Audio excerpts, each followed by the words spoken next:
15. And finally starting to bear fruit. He's kicked 3. They lead by 41. Tarrant peeling back. Tarrant, good strong mark. Yeah, he's lifted. He squeezes it in. He's got 4, and they're showing no mercy.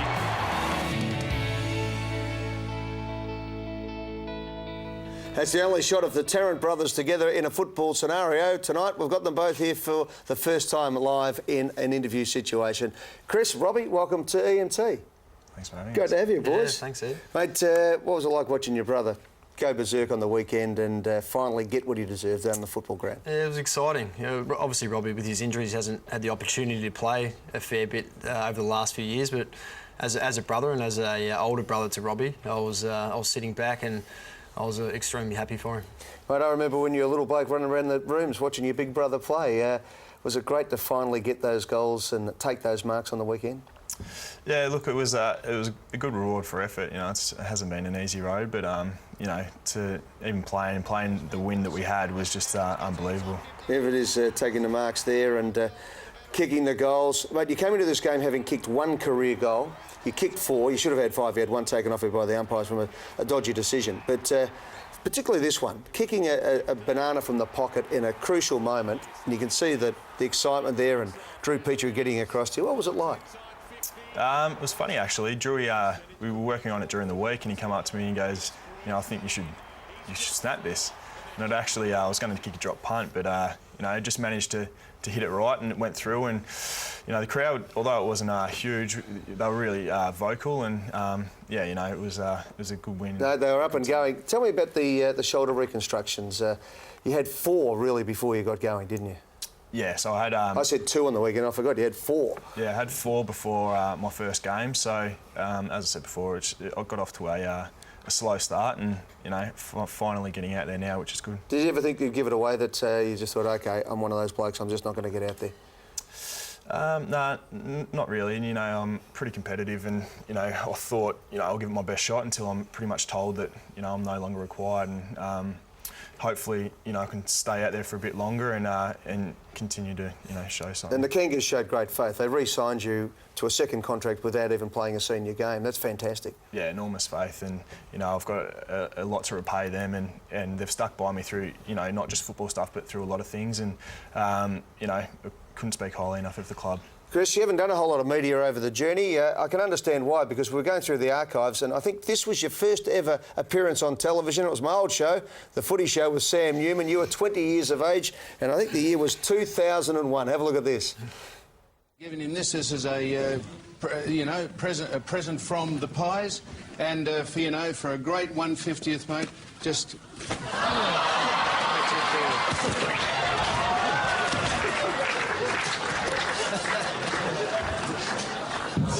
Jeez, Ed, get that bubble again, will you? That's... And if you want to have another whack, mate, come right ahead. Come right ahead. Hang on. Jesus Christ. Hang on, Chris. It's got to be fast. Come over with me, mate. Did you think this was what was going on? I said you'd look after me. It took about a few days to convince me to get on the show, because I'm a pretty shy type of person, and you see why. And I was absolutely was packing my dacks there too. I didn't know what was going on. Mate, tell us about the early days at Collingwood. You were an excitement machine, All-Australian in 2002, 2003.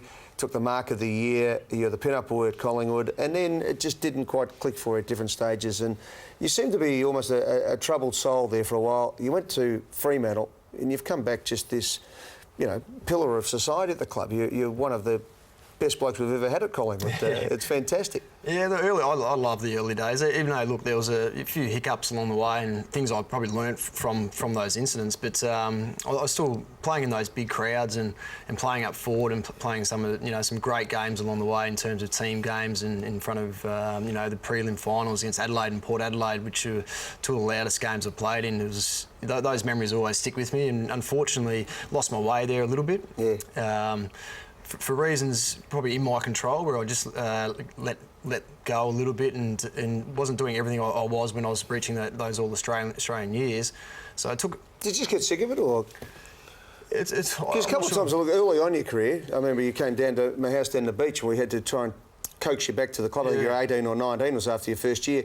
Was it just that you didn't quite know whether you wanted to be in it or not? At that I stage, think I was going through that transition period of when I first started. Football was still going through. People were working when I first got down to the club, and I became really professional in the early 2000s and sort of started being full-time, and guys stopped going out. Because I remember early days we used to go out and there used to be 20 guys in the team. You used to see other teams out, and it was just the way it was. And it probably took me a while to adjust to the professionalism of AFL football, I suppose, and it took me longer than other guys. Other guys adjusted really well. It just took me a little bit longer, and my form showed because I wasn't doing everything possible to reach the top. And once I rediscovered the work ethic and the passion to play again, it sort of started turning around and clicking for me. Your wife Lauren's been a fantastic influence on you. At least we're saying that, as something happened, and Lauren's been great. You went over to Fremantle, and you had a great time at Fremantle, and you really found a new position in the back line. And as I said, you've just come back a contented, great bloke at a football club to have, whereas when you left at Collingwood, we're probably happy to shut the door behind you. Yes, I don't blame you either. It was I was upset, I must admit. It was a roller coaster ride, you could say. Lauren, I mean, obviously having some support with my wife as well, and being married for a few years now certainly does help, having a stable time at home, and also just realising what you're missing out on when you do leave a club like Collingwood. I know guys, they come and go, and unfortunately there's not many guys who go and be able to come back, and I'm one of those guys who has. And it's just a club where you don't get that feeling of playing in front of a crowd anywhere else, and that's just the reality of it. It's an amazing place to be. You can leave for reasons of money or whatever you want to do, but it's a club that's you will not get the same feeling of playing anywhere else in the AFL. I don't think. Can you lock a few blokes in the locker room tomorrow? Just say that to them, okay, for me. Do that as a favour. I tell them all the time. Yeah. I say, look, you will not want to leave this club. You will regret it. Robbie, as a young kid, what was it like watching your big brother play? Because I'm going to roll a couple of... Were you happen to be at the Queen's birthday game when the young bloke went berserk and took 2 of the best marks ever? I'm not sure which... if I was at that one, or I think he played another one where he kicked a few goals. So I was at one of them, and then I tried to get down as much as I can. But looking back now, it's probably a bit surreal to, grow up watching, your older brother play AFL and really play well at the level, and, Because there's 9 years difference between you. So I think it's the record for brothers in the AFL, the difference in age group, certainly at the moment. Let's have a look at those 2 marks, Taz. Maybe take us through it. You're a young tearaway forward. You've ended up being down in the back line. Robbie started in the back line. He's moved forward. Yeah, this was the mark of the year. That was a Tarrant Lockyer floater, and managed to get a good run at, and it's all about the landing, Ed. You have to land on your back or something to make it look a bit better. This was even better. Watch this one. You've gone for the mark, and then the second effort. I think I was still running on a high from that first mark, and there's a good mate of mine, Andrew Dimartina, there, whispering something in my ear. Yeah.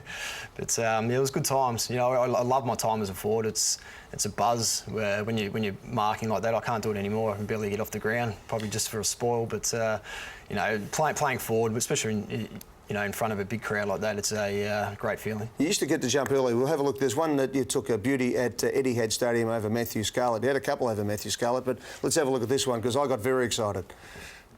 Holland, that's 29. Out to Burns. Big effort for the Pies here. A long kick. Tarrant! Oh! That'll hurt. That'll hurt for Teal. Well, he doesn't want to have it again, I bet you. That won't hurt, dude. Don't worry about that. That won't hurt. Mark, I went the early yell for you there, mate. Was that the end where What's it like, Kurt, when you set yourself like that and you go and look at the crowd behind you there? You just hope you don't break something on the way down, really, when you've got it. But it's the best feeling is then lining up for goal, and the crowd see the replay on the big screen and they cheer, and it's a pretty awesome feeling. Hey Robbie, tell me about last week for the club. The president was getting smashed in the media. The CEO had resigned a couple of weeks earlier. The coach looked as grumpy as he's ever looked. Everyone seemed to be on tenterhooks down at the club, and you put it all together.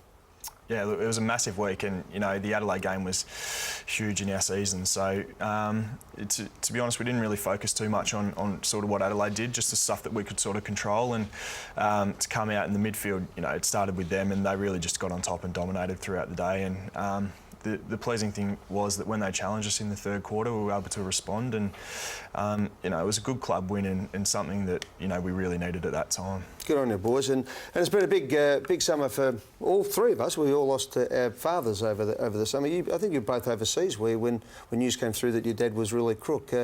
How was that for you? Was that something that obviously knocks everybody around? But how was that moment for you, Chris? You flew back. I think you came back as well, Robbie. Did you? Yeah, I did. Yeah, I was in Utah on our training camp. So look, it's never easy, and it's something that you think about every day. But you cherish the memories that you have, and you move on, and Is it sort of focused you up a bit as well for your footy? Is it something that you grow up, don't you? When you, even an old bloke like me, I lost my dad. I think a couple of weeks after your father passed away, and you do. It just changes your philosophy on things, doesn't it? Yeah, I think it puts things in perspective too, and you realise that football is just a part of your life, and there's a bigger picture to your life. And that's really what I got out of it. And our dad loved football. He coached myself during my junior career, and unfortunately it was before my 250th game where we knew only had a short period of time to go, and over in Adelaide, so it was a tough period, I suppose, obviously. And I remember just going into an interview. I was just about to do one with the good friend Scotty Cummings, and he was just interviewing me, and just beforehand he's like, I knew something was wrong. Obviously I was quite upset, and he got me through it, which was okay, that little period. But then obviously the grand final as well, we knew that was going to be his last game that he was going to watch. So that was a moment. I was hoping just for that something extra on that day, but unfortunately it didn't pay off. But I'm pretty sure he's proud of us. Mate, no doubt. Hey, boys, thanks very much, guys, for sharing a personal moment. But you really deserve it, Robbie. 4 reconstructions. You've been around footy clubs since you were about 8 or 9 years of age, hanging around with your brother. You're making a name for yourself now. We really hope, everyone in the football world hopes that you really go forward and have a great career. And Chris, hopefully you'll be back this week, mate. You've been a bit sore, but one last crack maybe at a premiership and get that medallion you deserve. That's it. Good on you, mate. We've got a couple of tweets for you guys as well, so let's have a look at the tweets that have come up. AFL needs to introduce a brother-in-arms rule. Yes, I reckon so too, as long as you come to Collingwood. So the brothers can play at the same club at the same stage of their career. Oh, what do you reckon, boys? It'd be great, wouldn't it? It'd be fantastic. I remember, as you were saying, Robbie, in his younger days, I used to, the 9-year gap, I used to throw him around a little bit when he's younger, but now he's actually got bigger than me, so fortunately he got the big arse and I got the big arms, so it's all right. Got the guns. Who's got the bigger arms, Ed? Well, there you go. Robbie's got the bigger lemonade and you've got the big guns, mate. That's it. Boys, it's been great to have you on here. Good luck, as I said, for the rest of the season. Really appreciate coming on. Thanks, Ed.